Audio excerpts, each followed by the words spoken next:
करे ई कैसन भैंसिया दिन पर दिन दूधवा कम देती है रे। अरे गर्मी हो सबही को कम देते तो तोहार का बढ़ाई। हाँ यो बात तो सही है, लू भी कस के चलत ही है।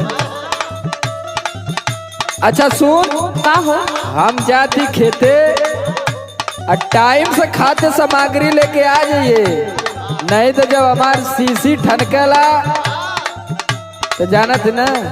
कौन सामग्री हो? सुन आई बिस्कुट फिस्कुट ये सब मत लेके ये, तब का चाहिए? कुछ गरिष्ठ लेके ये गरिष्ठ जौन साजिले तब पहनले रहे बतावत थी। बतावा। भौरी लगाई है चोखा में भूजली है भट्टा ये गोरी।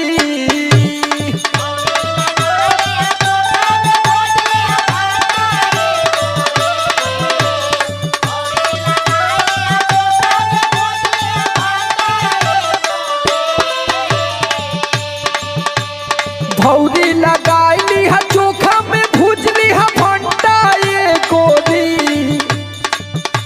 तले हले आई हा खर में टौआ में भेली मंठा ये गोरी।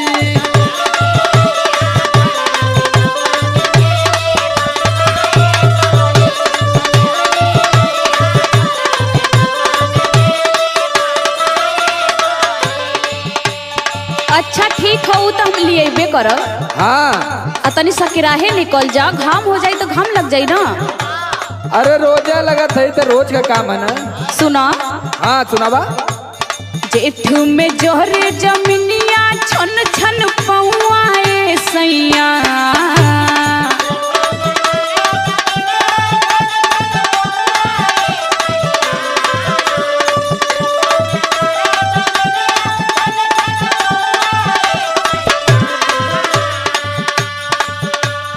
जेठ में जोहरे जमीनिया छन छन पहुआए सैया।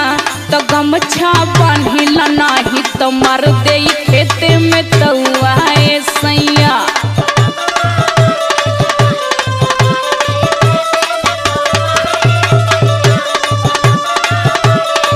बान ओन के कपार देई हा। गमछा तो दुगो मिला लाल प्रोग्राम में, बाकी एगो नथुनी भैया लेके चल गई ना, एगो राकेश यादव लेके बम्बई चल गई। अरे वो ना लेके गई ना हो, कन्या देखने थे कुकुर फारत रहे। अरे बाप रे पूरा भारत में का गमछा आजकल। हमार नायका चप्पलवा देखा थी कि बाटा वाला ना लौकत है, लगा था कौनो कुकुरे टाटा कह दिल है। खाना बनाई ली है दूधी कदाई ली है, टाइम से आ जाई है खेतवा में। अच्छा अच्छा आ जाए हम। आ तनिको लेट मत करिया।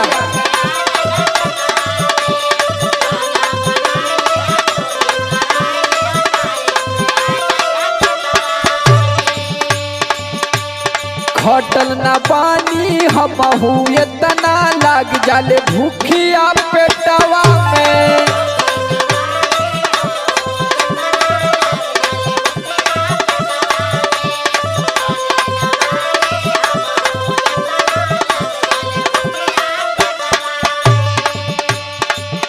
और देखा टुनटुन भैया का भौजी टाइम से लेके आ जाली। अच्छा ठीक है बा। तनी ध्यान दिया। देखा लोग वो भौजी उन्हों के लेके आ जानी टाइम से। खाना बनाई ली है दूधी कदाई ली है, टाइम से आ जाई है खेतवा में। खटल ना पानी हमहू इतना लाग जाले भूखिया पेटवा में। हो जाई खर से वर बीते न घंटा ये गोरी।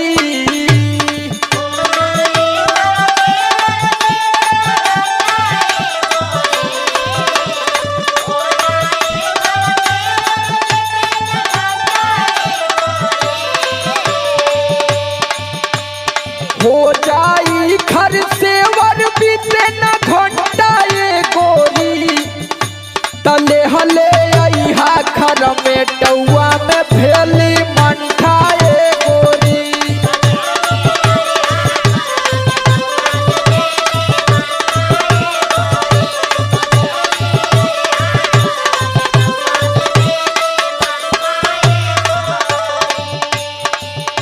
अरे तोहरे खातिर भेली मन ठका ओसे ताकतवर चीज कहा तो बना दी अब्बे।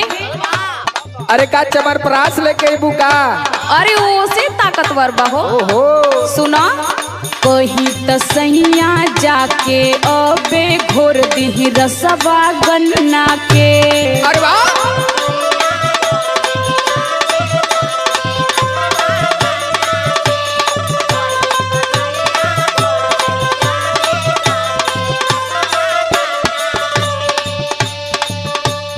भुज दही आगे में हो रहा तोह के काटी के हरियर चन्ना के। अरे वाह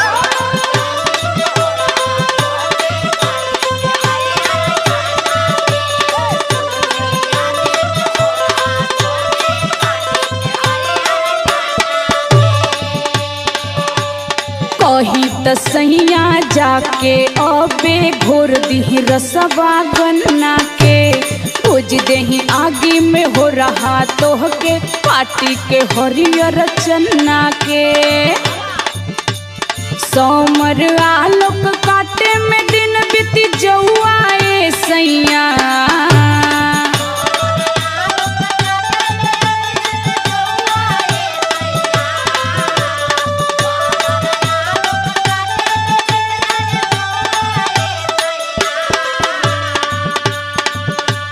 सोमर आलोक काटे में दिन बीत जौआए सैया त गमछा